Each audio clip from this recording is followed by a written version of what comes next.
Hello friends, ఇండియాలో electric vehicle యొక్క fast adoption కోసము గవర్నమెంట్ మొదటి నుండే సబ్సిడీ ప్రొవైడ్ చేస్తుంది. స్టార్టింగ్ లో ఫేమ్ 1 సబ్సిడీ తీసుకురావడం జరిగింది. తర్వాత ఫేమ్ 2 సబ్సిడీ, దాని తర్వాత లిమిటెడ్ టైం కోసం అని ఈఎంపీఎస్ స్కీమ్ అంటే ఎలక్ట్రిక్ మొబిలిటీ స్కీమ్ ని తీసుకురావడం జరిగింది. 769.65 కోట్ల బడ్జెట్ తో ఈ స్కీమ్ ని 1 ఏప్రిల్ 2024 నుండి 30th సెప్టెంబర్ 2024 అంటే 6 నెలల వ్యవధిలో ఈ సబ్సిడీని అందించడం జరిగింది. అయితే ఇదే టైం లైన్ ని కంటిన్యూ చేస్తూ గవర్నమెంట్ ఇప్పుడు ఒక కొత్త సబ్సిడీ పిఎంఈ డ్రైవ్ స్కీమ్ ని తీసుకురావడం జరిగింది. ఈ స్కీమ్ 1 అక్టోబర్ 2024 నుండి 31 మార్చ్ 2026 వరకు నడుస్తుంది. అంటే ఈఎంపీఎస్ యొక్క టైం లైన్ ని చూసినట్లయితే టోటల్ 2 ఫైనాన్షియల్ ఇయర్ లో ఈ సబ్సిడీ అందించడం జరుగుతుంది గవర్నమెంట్ తరపు నుంచి. అయితే ఈ 2 సంవత్సరాలలో గవర్నమెంట్ ఎలక్ట్రిక్ వెహికల్స్ కోసము 10,900 కోట్లు ఖర్చు చేయనుంది. అయితే ఈ టోటల్ బడ్జెట్ లో ఈ 2 సంవత్సరాల వ్యవధిలో ఎన్ని ఎలక్ట్రిక్ 2 వీలర్ పైన సబ్సిడీ లభిస్తుంది, మరి ఎన్ని 3 వీలర్స్ పైన సబ్సిడీ లభిస్తుంది, మరియు ఇండివిజువల్ ఒక్క వెహికల్ పైన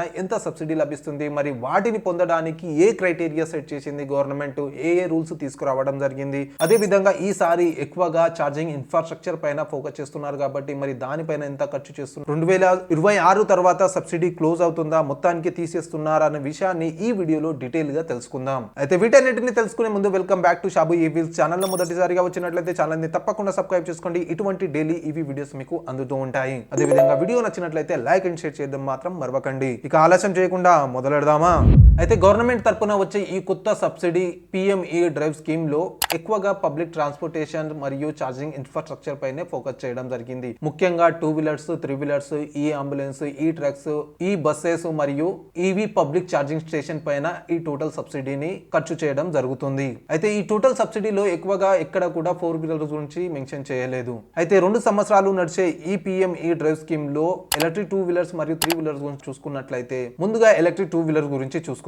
టోటల్ 2 ఇయర్స్ లో 24,79,120 ఎలక్ట్రిక్ 2 వీలర్స్ పైన 1,772 కోట్ల సబ్సిడీ అందించడం జరుగుతుంది. మరియు 1,10,596 ఎలక్ట్రిక్ ఈ రిక్షా పైన, అదే L3 కేటగిరీ పైన 192 కోట్ల సబ్సిడీ అందించడం జరుగుతుంది. మరియు L5 ఆటో రిక్షా చూసుకున్నట్లయితే 2,05,392 ఎలక్ట్రిక్ ఆటో రిక్షాల పైన 715 కోట్ల సబ్సిడీ అందించడం జరుగుతుంది. అంతేకాకుండా ఈసారి ఛార్జింగ్ ఇన్ఫ్రాస్ట్రక్చర్ పైన ఎక్కువగా ఫోకస్ చేయడం జరుగుతుంది కాబట్టి కొత్తగా 72,300 ఈవీ పబ్లిక్ ఛార్జింగ్ స్టేషన్స్ ని సెటప్ చేయడం జరుగుతుంది. అందుకోసమని 2,000 కోట్ల రూపాయలు ఖర్చు చేయడం జరుగుతుంది ఈ 2 సంవత్సరాలలో. అంతేకాకుండా 2 వీలర్స్, 3 వీలర్స్ మరియు ఇతర ఎలక్ట్రిక్ వెహికల్ పైన అందించే సబ్సిడీ 2 సంవత్సరాలలో కూడా డిఫరెంట్ గా చేయడం జరిగింది. మొదటి ఫైనాన్షియల్ ఇయర్ వచ్చేసి 2024-25 లో ఫుల్ సబ్సిడీ అందించడం జరుగుతుంది. మరియు 2వ సంవత్సరం అంటే ఫైనాన్షియల్ ఇయర్ 25-26 లో వచ్చేసరికి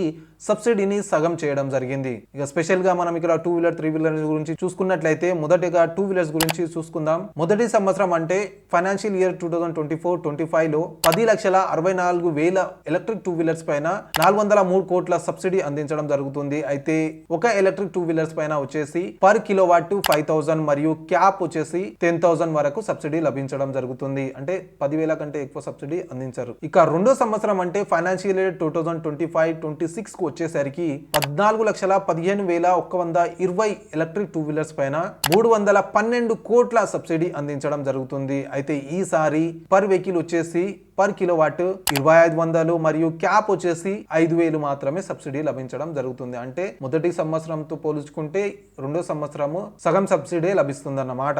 ఇక 3 వీలర్స్ చూసుకున్నట్లయితే 3 వీలర్ లో 2 కేటగిరీలు చేయడం జరిగింది ఈసారి. L3 కేటగిరీ అంటే ఈ రిక్షా కేటగిరీ చూసుకున్నట్లయితే మొదటి ఫైనాన్షియల్ ఇయర్ లో 43,371 ఎలక్ట్రిక్ రిక్షా పైన 108 కోట్ల సబ్సిడీ లభించడం జరుగుతుంది. అయితే ఇండివిజువల్ ఒక్క ఈ రిక్షా పైన పర్ కిలోవాట్ 5,000 మరియు క్యాప్ వచ్చేసి 25,000 వరకు సబ్సిడీ లభిస్తుంది. అదే 2వ సంవత్సరం వచ్చేసి ఫైనాన్షియల్ ఇయర్ 2025-26 లో టోటల్ 67,225 ఎలక్ట్రిక్ ఈ రిక్షా పైన 84 కోట్ల సబ్సిడీ అందించడం జరుగుతుంది. అయితే ఈసారి ఒక ఎలక్ట్రిక్ ఈ రిక్షా పైన పర్ కిలోవాట్ 2,500 మరియు క్యాప్ వచ్చేసి 12,500 వరకు మాక్సిమం సబ్సిడీ అందించడం జరుగుతుంది. అంటే సేమ్ ఇండివిజువల్ గా మొదటి సంవత్సరానికి సగం చేసి 2వ సంవత్సరం అందించడం జరుగుతుంది. ఇకపోతే L5 ఆటో రిక్షా గురించి చూసుకున్నట్లయితే మొదటి ఫైనాన్షియల్ ఇయర్ అంటే 2024-25 లో చూసుకున్నట్లయితే 80,546 ఎలక్ట్రిక్ ఆటో రిక్షాల పైన 403 కోట్ల సబ్సిడీ అందించడం జరుగుతుంది. అయితే పర్ వెహికల్ చూసుకున్నట్లయితే 5,000 పర్ కిలోవాట్ మరియు క్యాప్ వచ్చేసి 50,000 వరకు సబ్సిడీ అందించడం జరుగుతుంది. ఇక రెండో సంవత్సరం వచ్చేసి 1,24,846 ఎలక్ట్రిక్ ఆటో రిక్షాల పైన 312 కోట్ల సబ్సిడీ అందించడం జరుగుతుంది. అయితే ఈసారి మొదటి చెప్పినట్లే ఆఫ్ చేయడం జరిగింది. పర్ కిలోవాట్ 2500 మరి మ్యాక్స్ క్యాప్ వచ్చేసి 25,000 సబ్సిడీ లభిస్తుంది అన్నమాట. అయితే ఈ సబ్సిడీని క్లెయిమ్ చేయడానికి ఈసారి కొత్త చేంజెస్ చేయడం జరిగింది. ఈ ఓచర్ ని ఇంట్రడ్యూస్ చేయడం జరిగింది. ఈ ఓచర్ ద్వారానే కంపెనీస్ సబ్సిడీ క్లెయిమ్ చేయగలుగుతారు. అయితే వాటిని పొందడానికి ఒక క్రైటీరియా సెట్ చేయడం జరిగింది. అందులో ఎన్నో రూల్స్ అండ్ రెగ్యులేషన్స్ తీసుకురావడం జరిగింది ఎలక్ట్రిక్ వెహికల్ యొక్క నాణ్యతను పెంచడానికి. అయితే అందులో కొన్ని మనకు పనికొచ్చే మనము గుర్తించుకోవాల్సిన కొన్ని రూల్స్ అండ్ రెగ్యులేషన్స్ గురించి ఇక్కడ చూసుకుందాం. అయితే అన్నిటికన్నా ఫస్ట్ రూల్ వచ్చేసి ఒక సెగ్మెంట్ లో ఒక ఎలక్ట్రిక్ వెహికల్ కి ఒక వ్యక్తికి మాత్రమే సబ్సిడీ లభించడం జరుగుతుంది. అంటే ఒకవేళ మీరు 2 వీలర్స్ తీసుకున్నారనుకోండి మీ పేరు పైన, రెండో 2 వీలర్స్ మీ పేరు మీద తీసుకున్నట్లయితే రెండో వెహికల్ కి సబ్సిడీ క్లెయిమ్ కాదన్నమాట. మీరు రెండో వ్యక్తి పైన మళ్ళీ ఆ వెహికల్ ని తీసుకున్నట్లయితే సబ్సిడీ లభిస్తుంది. అదే విధంగా 3 వీలర్స్ కూడా ఒక కేటగిరీలో ఒక సెగ్మెంట్ లో ఒకటే వెహికల్ క్లెయిమ్ అవుతుంది. కాకపోతే ఒక సెగ్మెంట్ కాకుండా రెండో సెగ్మెంట్ తీసుకున్నట్లయితే రెండు మీద కూడా సబ్సిడీ లభిస్తుంది. ఇప్పుడు 3 వీలర్ లో మీరు ఆటో తీసుకున్నారు, 2 వీలర్ లో ఒక స్కూటర్ తీసుకున్నారు అనుకోండి, ఈ రెండు పైన మీకు సబ్సిడీ లభిస్తుంది. అంతేగాని సేమ్ సెగ్మెంట్ లో రెండో వెహికల్ తీసుకోలేరు అన్నమాట. అయితే నెక్స్ట్ టైం ఎప్పుడైనా రెండో వెహికల్ తీసుకోవాలని ఆలోచన చేసినప్పుడు ఇది గుర్తుపెట్టుకోండి. అయితే రెండో కండిషన్ వచ్చేసి ఏదైతే ఎలక్ట్రిక్ వెహికల్ పైన మనము సబ్సిడీ క్లెయిమ్ చేయాలనుకుంటున్నామో ఆ ఎలక్ట్రిక్ వెహికల్ గవర్నమెంట్ యొక్క ఈ స్కీమ్ ల లోపే ఈఎంపీఎస్ స్కీమ్ వచ్చేసి మనకు 1 ఏప్రిల్ నుంచి స్టార్ట్ అయింది. అదే విధంగా పిఎంఈ డ్రైవ్ స్కీమ్ వచ్చేసి మనకు 31 మార్చి 2026 లో ఎండ్ అవుతుంది. అయితే ఈ మధ్య కాలంలో మ్యానుఫ్యాక్చర్ అయ్యి ఉండాలి. అయితే ఎండ్ డేట్ వచ్చేసి మనకు ఎప్పుడు రాదు కాబట్టి స్టార్టింగ్ డేట్ ఏదైతే ఉందో అది 1 ఏప్రిల్ 2024 నుంచే ఉండాలి. అయితే ఈ స్కీమ్ యొక్క టైం లైన్ కాకుండా అంతకన్నా ముందు అంటే 1 ఏప్రిల్ 2024 కన్నా ముందు మ్యానుఫ్యాక్చర్ అయిన వెహికల్స్ కూడా ఉండవచ్చు. అయితే కంపెనీస్ దానిపైన డిస్కౌంట్ అది ఇచ్చి మీకు తక్కువలో అందించడానికి కూడా ట్రై చేస్తుంటాయి. అయితే అప్పుడు వెహికల్ ఏవి అవుతున్నాయో అప్పుడు గవర్నమెంట్ రూల్స్ అంతగా స్ట్రిక్ట్ లేకుండే, నాణ్యత అంతగా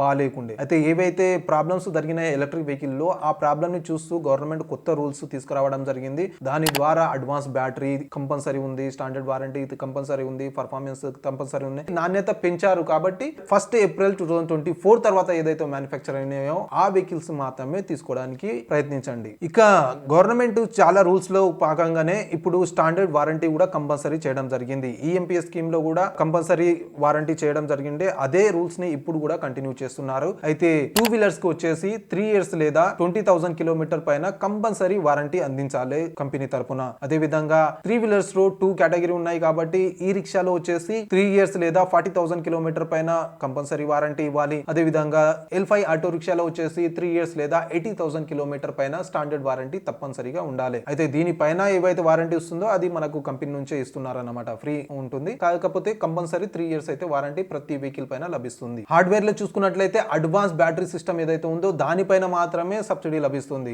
ఆ బ్యాటరీ కూడా కొన్ని మెన్షన్ చేయడం జరిగింది. ఈఎంపీ స్కీమ్ లో కూడా దాని ఏవే బ్యాటరీ అడ్వాన్స్ స్కీమ్ లోకి వస్తున్నాయో దాని గురించి డీటెయిల్ గా చెప్పడం జరిగింది. అయితే దానినే కంటిన్యూ చేసుకుంటూ కూడా ఈ స్కీమ్ లో కూడా కంపల్సరీగా అడ్వాన్స్ బ్యాటరీ సిస్టమ్ ఉండాల్సిందే. ఆ బ్యాటరీ సిస్టమ్ ఉంటేనే సబ్సిడీ క్లెయిమ్ చేయగలరు. ఇక హార్డ్వేర్ లెవెల్, వారంటీ లెవెలే కాకుండా పర్ఫార్మెన్స్ పరంగా కూడా గవర్నమెంట్ కొన్ని రూల్స్ తీసుకురావడం జరిగింది. అందులో ముఖ్యంగా ఎలక్ట్రిక్ 3 వీలర్ చూసుకున్నట్లయితే మినిమం 80 కిలోమీటర్ రేంజ్ తప్పనిసరిగా ఉండాలి. అదే విధంగా 3 వీలర్ లో చూసుకున్నట్లయితే ఈ రిక్షా కోసం అని మినిమం 80 కిలోమీటర్ రేంజ్ తప్పనిసరి. అంటే 3 కేటగిరీలో కూడా 80 కిలోమీటర్ రేంజ్ తప్పనిసరిగా ఉండాల్సిందే. ఇక మినిమం స్పీడ్ వచ్చేసి 40 కిలోమీటర్ పెట్టడం జరిగింది L5 ఆటో రిక్షా. అయితే ఇవే కాకుండా ఈఎంపీఎస్ లో ఎలక్ట్రిక్ వెహికల్ యొక్క నాణ్యతను పెంచడానికి ఏవైతే రూల్స్ పెట్టడం జరిగిందో ఆ రూల్స్ ని ఇందులో కూడా కంటిన్యూయేషన్ చేయడం జరిగింది. అయితే ఈ పిఎంఈ డ్రైవ్ స్కీమ్ లో పర్టికులర్ గా ఫస్ట్ ఇయర్ అదే విధంగా సెకండ్ ఇయర్ కి కొంచెం టార్గెట్ ఇవ్వడం జరిగింది. అయితే ఏదైతే యూనిట్స్ ఉన్నాయో అవి మిగిలితే, అంటే ఇప్పుడు ఏదైతే 2 వీలర్స్ యూనిట్స్ చెప్పడం జరిగిందో 10,64,000 ఫస్ట్ ఇయర్ లో రిజిస్ట్రేషన్ ఏదైతే సబ్సిడీ కోసం అవుతాయో, ఒకవేళ ఇందులో కొన్ని టార్గెట్ రీచ్ కాక కొన్ని మిగిలినాయి అనుకోండి, ఆ టార్గెట్ నంబర్స్ ని సెకండ్ ఇయర్ కి ట్రాన్స్ఫర్ చేయనున్నారు. మరి ఆ నంబర్స్ ని అదే విధంగా కంటిన్యూ చేస్తున్నారు. అదే విధంగా 3 వీలర్స్ లో కూడా ఏదైతే టార్గెట్ ఇచ్చారో L5 ఆటో రిక్షాకి 80,546 టార్గెట్ ఏదైతే ఉందో అది ఆల్రెడీ అయిపోయింది. కాకపోతే ఒకవేళ అయిపోకపోతే ఆ టార్గెట్ టార్గెట్ కి రీచ్ కాలేకపోతే మిగిలిన నంబర్స్ అదే విధంగా అమౌంట్ ఏదైతే ఉందో అది సెకండ్ ఇయర్ కి ట్రాన్స్ఫర్ చేయడం జరుగుతుంది. అయితే సెకండ్ ఇయర్ లో సబ్సిడీని ఆదా చేయడం అంటే సగం చేసి ఇస్తున్నారు కాబట్టి మేబీ ఎక్కువ నంబర్స్ ని ఎక్కువ వెహికల్స్ కి సబ్సిడీ అందజేయొచ్చు. కాకపోతే ఇక్కడ ఇంకో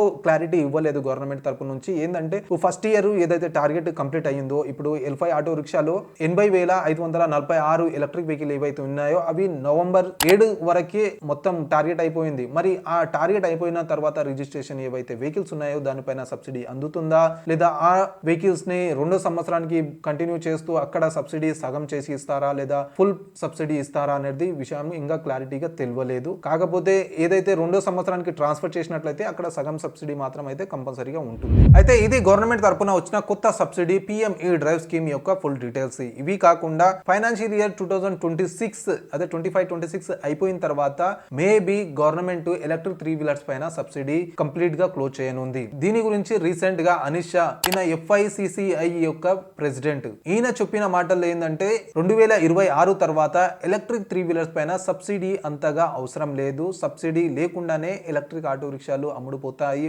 అని చెప్తున్నారు. ఈయనే కాకుండా గవర్నమెంట్ యొక్క సీనియర్ అఫీషియల్స్ కూడా ఇదే మాటని అనడం జరుగుతుంది. 3 వీలర్సే కాకుండా ఇతర ఎక్కువ ఏదైతే ఎలక్ట్రిఫై అయిన వెహికల్స్ పైన కాకుండా 10% కన్నా తక్కువ ఎలక్ట్రిఫై అయిన వెహికల్స్ పైన సబ్సిడీ ఇవ్వడం బెటర్ అని వారి యొక్క ఒపీనియన్. మరి అది ఎంతవరకు ఇంప్లిమెంట్ చేస్తారనేది 26 తర్వాతనే తెలుస్తుంది. అయితే ఇప్పుడే మనకు దీని సిమ్టమ్స్ కూడా చూసుకోవచ్చు. ఎందుకంటే మొదటి ఫైనాన్షియల్ ఇయర్ అంటే ఈ సంవత్సరం 24-25లోనేమో ఫుల్ సబ్సిడీ ఇవ్వడం జరుగుతుంది. మరియు రెండో సంవత్సరం అంటే 25-26కు వచ్చేసరికి సగం చేయడం జరుగుతుంది. అయితే తర్వాత మేబీ దానికన్నా తక్కువనే అందించడం జరుగుతుంది. అయితే దీనికి చాలా కారణాలు ఉన్నాయి, చాలా రీజన్స్ ఉన్నాయి.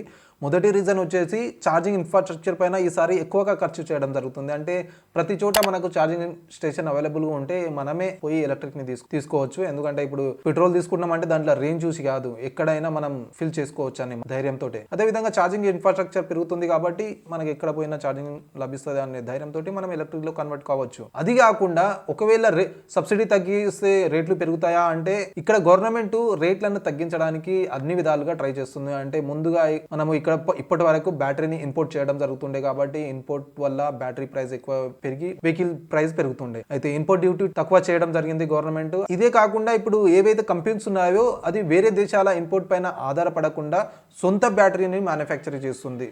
అంటే సొంత బ్యాటరీ మన దగ్గరనే మ్యానుఫ్యాక్చర్ అవుతుంది కాబట్టి దాని రేట్ తగ్గిపోతుంది. కాబట్టి టోటల్ వెహికల్ యొక్క రేట్ కూడా తగ్గిపోతుంది. అంటే వెహికల్స్ రేట్ కూడా తగ్గే అవకాశం ఉంది మేబీ 2 సంవత్సరాల తర్వాత. అయితే భయపడాల్సిన అవసరం లేదు. సబ్సిడీ పోయిన తర్వాత రేట్లు పెరుగుతాయా, కొనాలా వద్దా అనేది ఏం టెన్షన్ లేదు. ఇప్పటి వరకు రేట్లు మళ్ళీ ఇప్పుడున్న రేట్లకు సేమ్ అన్న ఉండాలి, లేదంటే ఇంతకంటే తక్కువనే కావాలి. అంటే ఇప్పటి వరకు ఏవైతే ఇవి కంపోనెంట్స్ ఉన్నాయో అవి కూడా ఇంపోర్ట్ చేస్తున్నాము. అప్పటి వరకు మనకు ఇప్పుడు రీసెంట్గా ఇప్పుడే అన్ని కంపెనీస్ తన మ్యానుఫ్యాక్చరింగ్ ప్లాంట్స్ సెటప్ చేస్తున్నాయి కాబట్టి మేబీ 2 సంవత్సరాల్లో కంప్లీట్ గా డెవలప్ అయ్యి సొంత మ్యానుఫ్యాక్చరింగ్ ప్లాంట్స్ పెట్టుకుంటారు కాబట్టి రేట్లు కూడా తగ్గే అవకాశం ఉంది. అయితే ఫ్రెండ్స్ ఇది గవర్నమెంట్ తరపున వచ్చిన కొత్త సబ్సిడీ PME డ్రైవ్ స్కీమ్ యొక్క ఫుల్ డీటెయిల్స్. ఐ హోప్ మీకు అర్థమైంది అనుకుంటా. ఒకవేళ ఏవైనా డౌట్స్ ఉంటే కింద కామెంట్ రూపంలో తప్పకుండా అడగండి, దాన్ని వివరంగా తెలపడానికి ట్రై చేస్తాను. లేదంటే మనకు ఎలక్ట్రిక్ 3 వీలర్స్ ఒకవేళ మీ దగ్గర ఉందంటే ఒక కొత్త గ్రూప్ ని ఓపెన్ చేయడం జరిగింది ఎలక్ట్రిక్ 3 వీలర్స్ కోసం స్పెషల్ గా మొత్తం ఆల్ ఇండియా కోసం అని. Group link Telegram group link వచ్చేసి నేను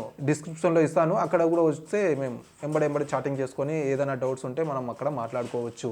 ఇక వీడియో నచ్చినట్లయితే లైక్ అండ్ షేర్ చేయడం మాత్రం మరవకండి. అదేవిధంగా ఇటువంటి ఈవీ వీడియోస్ డైలీ చూడాలనుకుంటే ఛానల్ ని తప్పకుండా సబ్స్క్రైబ్ చేసుకోండి. కలుద్దాం అతి త్వరలో మరి ఒక ఈవీ వీడియోతో. Until then bye bye and see you soon.